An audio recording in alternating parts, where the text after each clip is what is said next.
Libertos do poder do pecado, livre do poder do pecado.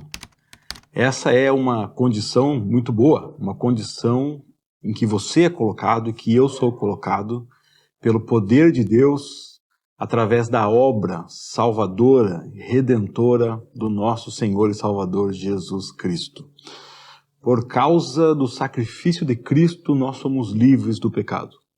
Nós estamos lendo o livro de Romanos e chegamos hoje ao capítulo 6, seguindo a sequência aqui da Bíblia 365. E aqui nós temos um discurso do apóstolo Paulo que eu fui tentar grifar as coisas importantes para falar e eu vi que eu ia grifar tudo, né? É um capítulo muito autoexplicativo, onde Paulo vem falando do pecado e de como, através de Cristo, nós somos libertos desse poder do pecado. O pecado não tem mais poder sobre as nossas vidas, porque morremos com Cristo. Ele vem usando essas figuras, né, de que morremos, fomos sepultados, né, junto com Cristo através do batismo. A nossa natureza, a nossa velha natureza humana foi crucificada com Cristo, né? Deixamos de ser escravos do pecado, porque fomos libertos do poder do pecado, é o que diz no versículo 7. O pecado sempre vai rondar a minha vida, rondar a sua vida. Em algum momento nós falharemos, mas a promessa aqui é que nós não somos mais escravos dele. Nós não estamos mais debaixo do poder do pecado. Porque se morremos com Cristo, a nossa natureza velha foi crucificada com Cristo.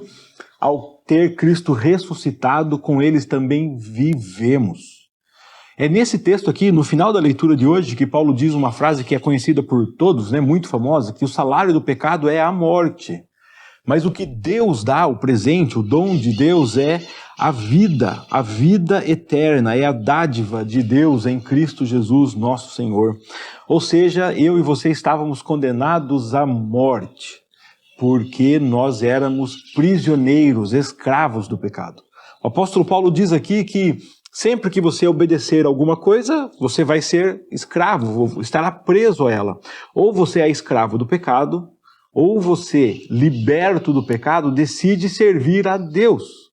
E assim será então escravo de Deus por vontade própria, porque você se põe como servo, como escravo de Deus. Então você sai dessa sequência de morte, sepultamento, natureza crucificada e vai para liberto, vivo, alguém que se entrega a Deus. É isso que nós vemos aqui.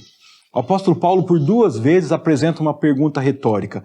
Mas se o pecado não tem poder sobre a minha vida e justamente agora o fato de eu antes ter pecado, né, e agora não ser mais escravo demonstra o poder de Deus, não seria interessante pecar mais para essa graça ficar mais evidente? Ele fala isso já no versículo 2, né, no primeiro ele faz essa pergunta e no versículo 2 ele responde, claro que não.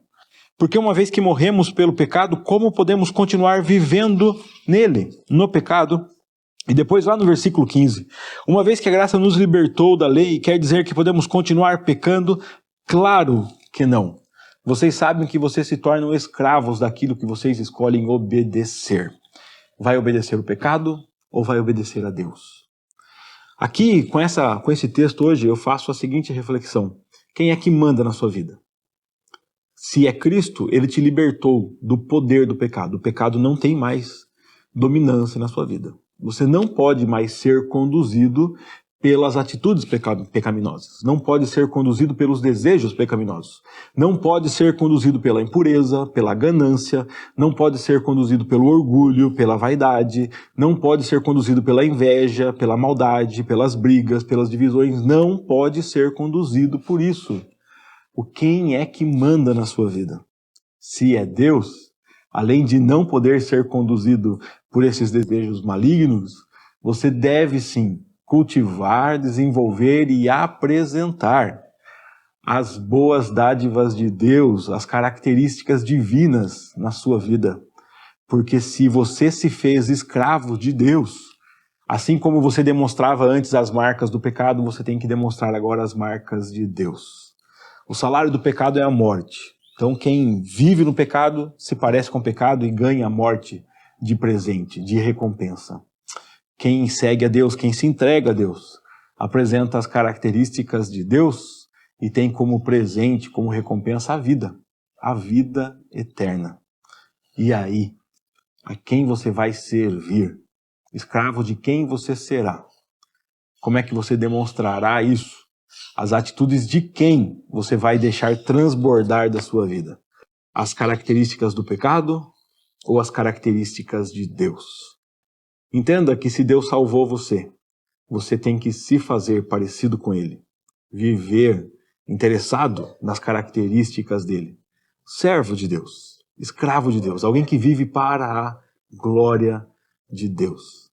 Que Deus nos ajude a vivermos assim, a abandonarmos as nossas velhas características, a nossa natureza velha, e sermos dia a dia mais parecidos com o nosso Senhor, com o nosso Mestre, Jesus Cristo. Viva a vida de Deus, que a vida de Deus seja presente e transborde em você. Foi uma bênção ler mais um trecho da Bíblia com você. Sugiro que você leia esse trecho com atenção, ele é autoexplicativo e se você prestar atenção aqui, tenho certeza que você terá uma vida melhor. Deus tem falado muito comigo nesses tempos de leitura bíblica e peço a Ele que fale com você também, tá? Foi um privilégio ler mais um trecho da Bíblia e compartilhar com você essa meditação. Todos os dias tem uma meditação aqui para você baseada na nossa leitura aqui da Bíblia 365. Já lembra o que eu falo, né? Antes de ir embora, deixa o joinha no vídeo, verifique se está inscrito no canal, tá? Um grande abraço, Deus te abençoe e até a nossa próxima leitura, nossa próxima meditação aqui, se Deus quiser.